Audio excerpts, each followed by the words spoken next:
నమస్కారం, మీ విజయ్ కుమార్ గంట. ఈరోజు వార్తాపత్రికలు అలాగే రాజకీయ పత్రికలు వీక్లీలు సంబంధించి కొన్ని అంశాలు కీలకంగా మనం పరిశీలిద్దాం.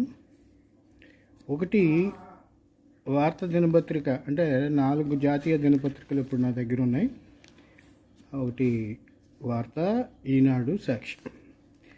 వార్తా దినపత్రికను పరిశీలించినప్పుడు కీలకంగా మనకి ఇక ఆక్వాలో అద్భుత ఫలితాలు అని చంద్రబాబు గారు చేసినటువంటి ప్రకటన, అట్లాగే మరిన్ని పర్యాటక ప్రాజెక్టులు అంటే ఢిల్లీలో కేంద్ర మంత్రి గజేంద్ర సింగ్ తోటి కందుల దుర్గేష్ గారు సంప్రదింపులు జరిపిన అనంతరం మీడియాకు విడుదల చేసినటువంటి సమాచారం. రేపు ఢిల్లీ భాషా ప్రమాణం అనే అంశం, ఖతర్ భారత్ మధ్య వాణిజ్య ఒప్పందం, పిఎస్లో సీసీ కెమెరాల వివరాలు ఇవ్వండి, అది ప్రభుత్వాన్ని ఆదేశించినటువంటి హైకోర్టు అనే ట్యాగ్లైన్తో వచ్చింది. ఆంధ్ర యూనివర్సిటీ వర్సిటీల గురించి కూడా వచ్చింది. గమనిస్తే ప్రతిభకే పట్టం అంటూ ఒక వార్త వచ్చింది.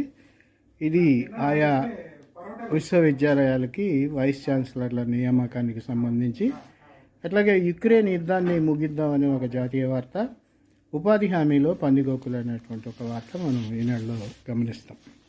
టోటల్గా వార్తని ఈనాడుని మనం గమనించినప్పుడు ఈ 2 పత్రికలు కూడా ఆక్వా రంగానికి గ్రీన్ ఎనర్జీ అంటూ చంద్రబాబు చేసినటువంటి కీలక ప్రకటన, కీలక సమీక్ష గురించి ప్రస్తావించారు.